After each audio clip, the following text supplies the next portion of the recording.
I used VR&E to get my master's degree, and this is my story. When I left the military the second time, I had no idea what I was going to do. I had a worthless bachelor's degree in underwater basket weaving, and I knew that more schooling was going to be required in order to get into a job that I actually liked and hopefully paid the amount of money I needed and wanted. Given I had a historic interest in medicine, and during late COVID, it was very clear that traveling nurses and nurses were making beaucoup bucks, I decided that maybe it was a good idea to apply to an accelerated nursing program and use VR&E. And when it came time to applying to VR&E, I was pretty surprised at the amount of work actually required to use this benefit. One of the assignments required as part of your VR&E application was the Career Exploration Guide. And it included multiple tasks and multiple homework assignments to include finding 10 to 15 job postings in your area that you would then qualify for after completing your desired program. You'd also have to include the school curriculum in your application, and you would have to discuss your disability restrictions for the career that you want and how your disabilities relate to the career or job you are currently holding. You'd also have to discuss current job postings, if you're willing to move, any other restrictions, family, housing, all this kind of stuff. You'd have to answer multiple questions about your current role, what you're currently doing for a job, and how it relates to your VA compensation, injuries, and how the next job is going to be better suited for those injuries. Additionally, you have to discuss 2 to 3 schools that have your preferred program and what you need to do to get in. And lastly, you need to write a career proposal and basically discuss why you want to pursue that career, what are the opportunities, how it relates to your VA disabilities, and basically summarize all of your research in one place. Honestly, at the time, this felt like a ton of work, especially when comparing it to using the GI Bill, where all you have to do is click a few buttons, you get your certificate of eligibility, and you're off to the races. But that's the main difference between the GI Bill and VR&E. Just because you may be eligible for VR&E does not mean you qualify or will be approved to use the benefit.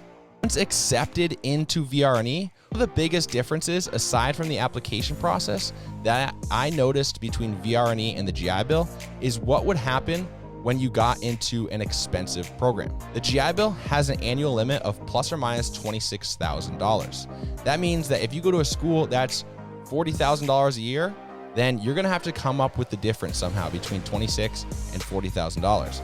You're gonna have to use either the Yellow Ribbon program, private scholarships, FAFSA, take out loans, pay your own money, or find some other way to cover the gap between what GI Bill covers and what the school costs, which from my experience required pretty much nothing. I told my VR&E counselor, this is the program I got into, this is the one I want to go to, and it costs this much money.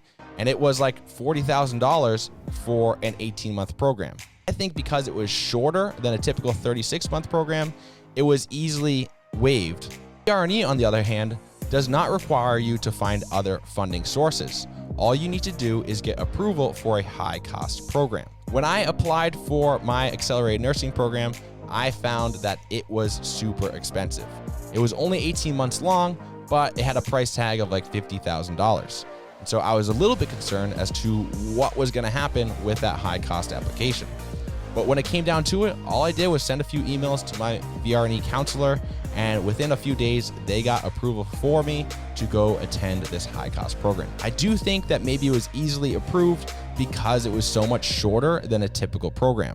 So instead of paying a high-cost tuition for the full 36 months, I was only paying high-cost tuition for about 18 months. Also, it is worth noting that everything within VR&E is very much dependent on your counselor.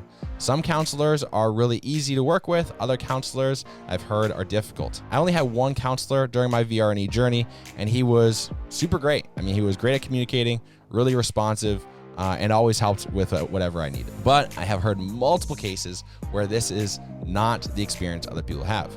So cut your VRC some slack, be kind to them, and hopefully they'll be kind to you back. So I was approved. I got into VR&E. I got into my accelerated nursing program, and I was approved for the high-cost tuition program. And then things took a turn. I had to take a couple prerequisites prior to actually starting that accelerated nursing program.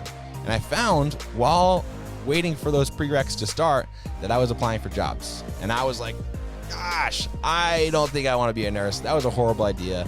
It was a temporary thought of like, okay, medicine's cool, 18 months is cool, and then I can be done and make some decent money.